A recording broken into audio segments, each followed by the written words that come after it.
Today, Musk now asking a federal tech check. It is getting spicy now, Steve. Yeah, Carl, spicy to say the least, with Musk ramping up this lawsuit. Once celebrated for its candid discussions and bold takes on current events, The View soon found itself engulfed in controversy. Overwhelmed by a relentless barrage of more than 30 defamation lawsuits, the once dynamic platform for incisive opinions and passionate debates rapidly crumbled under the weight of legal challenges, financial setbacks, and intense public scrutiny. What was once an unshakable force in daytime television now teetered on the brink of disaster. I've been saying that I think Elon Musk believes he's president. Over the top, it was like making everyone uncomfortable. Really? It was really over the top. You know, I mean, I think like sort of a passing joke of like, you know, a few passing jokes are fine, but they twisted the knife bit. Once a longtime pillar of The View, Whoopi Goldberg was renowned for her outspoken nature. Fearless in her opinions, she never hesitated to direct sharp criticisms toward powerful people, from Elon Musk to the Trump family. No one was exempt from her verbal fire. She thrived on calling out influential figures, secure in the belief that her fame, credibility, and years in the industry would shield her from significant fallout. However, she was unprepared for the magnitude of the backlash building beneath the surface. For years, Goldberg's words were met with applause, approval, and occasional outrage. But things took a significant turn when her remarks began to blur the line between strong opinions and defamation. At first, there were only a few murmurs of discontent. Public figures pushed back against her accusations, questioning the validity of her claims. But those murmurs soon transformed into multiple defamation lawsuits, one after another, as The View found itself entangled in an overwhelming legal battle. The network scrambled into damage control mode, but no amount of public relations spin could contain the unfolding disaster. As the lawsuits multiplied, so did the consequences. Sponsors, once eager to align with the show's bold, no-holds-barred approach, began pulling back. Advertisers grew wary of associating with a show now synonymous with legal troubles. Ratings, which had once soared due to the unpredictable and often controversial moments, began to plummet. Viewers grew divided, some seeing Goldberg as a fearless truth-teller, while others believed she had gone too far, using the platform to launch reckless, unaccountable accusations. The unraveling of The View happened faster than anyone expected. What began as a show founded on bold opinions and unfiltered debates soon became a liability. The backlash was unrelenting, and the network was faced with an impossible dilemma: stand by its host or salvage what remained of the brand. But with financial losses escalating and reputations at risk, the network's decision became clear.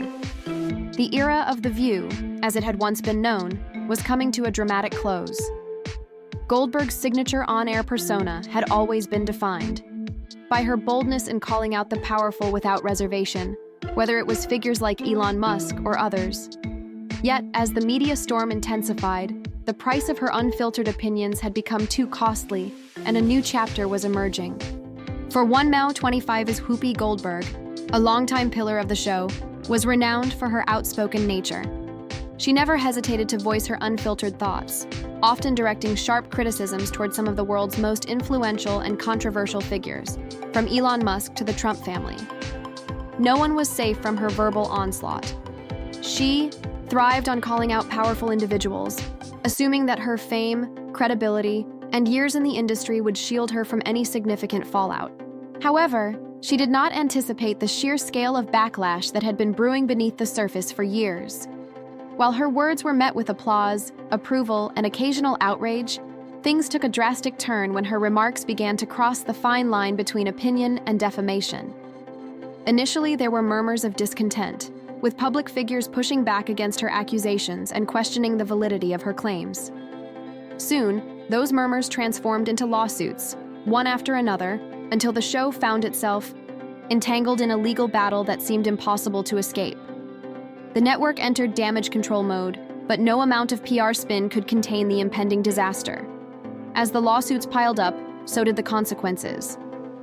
Sponsors, once eager to align with the show's fiery, no-holds-barred approach, started pulling out, and advertisers grew wary of associating their brands with a program that had become a magnet for legal trouble. Ratings, which had once soared, thanks to the show's unpredictable and controversial moments, began to nosedive. Viewers were divided. Some saw Goldberg as a fearless truth-teller, while others felt she had gone too far by using the platform to push reckless accusations without accountability. The unraveling of the show happened faster than anyone could have predicted. What started as a program built on bold opinions and unfiltered debates had turned into a liability. The backlash was relentless, and the network was forced to make a choice: stand by its host or salvage what was left of the brand. With financial losses mounting and reputations on the line, the decision became inevitable. The era of the show as it had once been known was coming to a dramatic end. Goldberg's signature on-air persona had always been defined by her ability to call out the powerful without hesitation. She never held back when it came to figures like Elon Musk, whom she openly accused of selfishness, arrogance, and being out of touch with reality. I've been saying that I think Elon Musk believes he's president.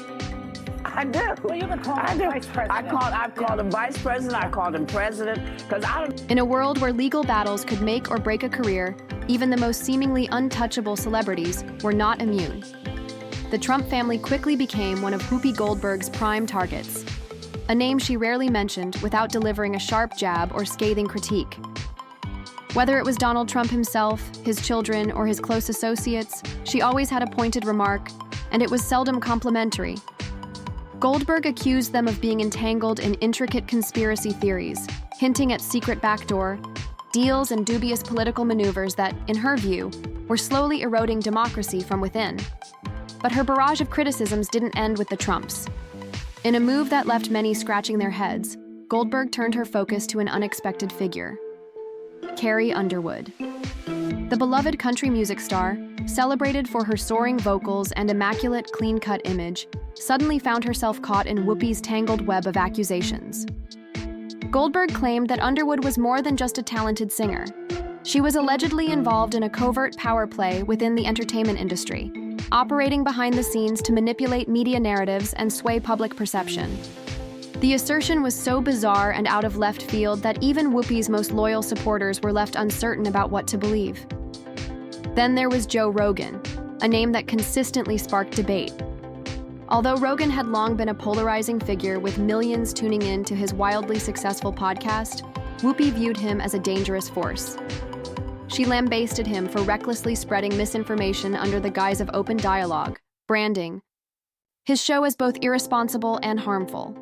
In her eyes, his podcast had become a breeding ground for deception, a space where half-truths and outright falsehoods could flourish unchecked. In the early days, it appeared that Whoopi could do no wrong.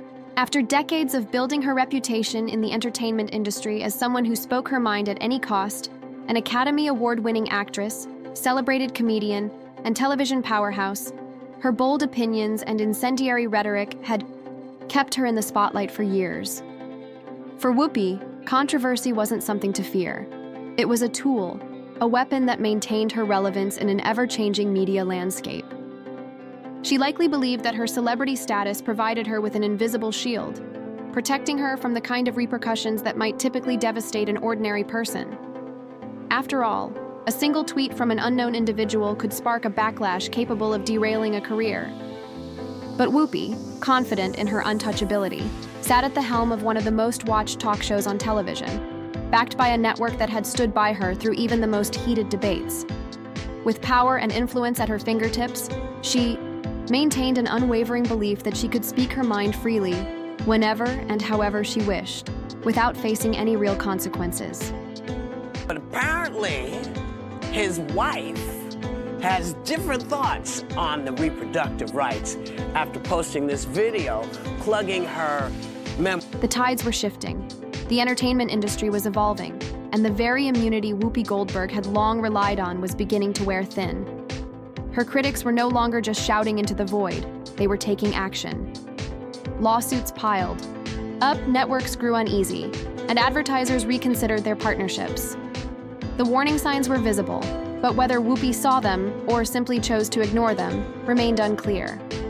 Whoopi had gravely miscalculated the scope and influence of the people she was targeting.